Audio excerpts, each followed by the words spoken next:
Sekda Kabupaten Lombok Utara, Anding Dwi Cahyadi SSTP MM mengajak semua OPD untuk menjaga momentum pertumbuhan ekonomi dan penurunan angka kemiskinan.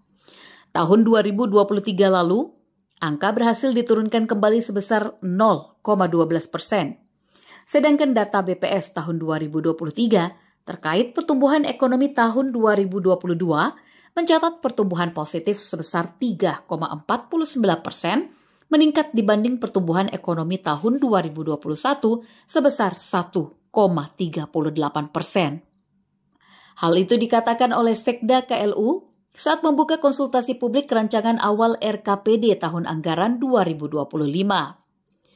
Ia menyatakan, pada pelaksanaan RPJMD menunjukkan rencana pendapatan daerah sangat signifikan, yaitu lebih dari 1 triliun.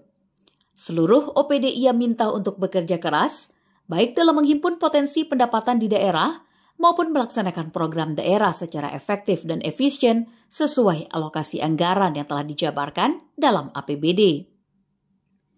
Pada September 2023, penduduk miskin di KLU menurun sebesar 0,12% dari 25,92% pada tahun 2022 menjadi 25,80% pada tahun 2023. Penurunan disebabkan antara lain meningkatnya pertumbuhan ekonomi masyarakat. Ia berharap pelaksanaan APBD tahun 2024 kembali dapat mendongkrak indikator daerah ke arah positif.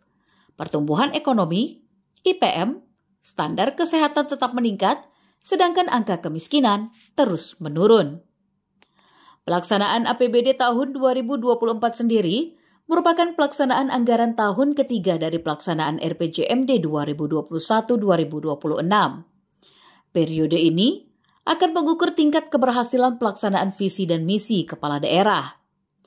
Anding menyebut, progres positif pertumbuhan ekonomi di KLU masih ditopang oleh sektor pertanian, kehutanan, dan perikanan dengan kontribusi PDRB sebesar 35,16%. Sektor ini cukup konsisten menyumbang kontribusi besar dan merupakan sektor yang inklusif, di mana banyak masyarakat terlibat di dalamnya. Mengenai kondisi keuangan daerah, diakuinya mengalami peningkatan sebagai akibat meningkatnya pendapatan asli daerah dan peningkatan pendapatan transfer dari pemerintah pusat. Di samping itu, pemerintah pusat juga memberikan rambu-rambu arah penggunaan pendapatan transfer yang harus diikuti oleh seluruh pemerintah daerah. Melihat tantangan pembangunan daerah yang cukup berat ke depannya, sehingga diperlukan kolaborasi dengan koordinasi antara para kepala OPD, BUMN, BUMD, swasta untuk menyelesaikan berbagai persoalan di tengah keterbatasan anggaran. Selain itu juga dalam menyusun strategi peningkatan perekonomian dan peningkatan kualitas hidup masyarakat.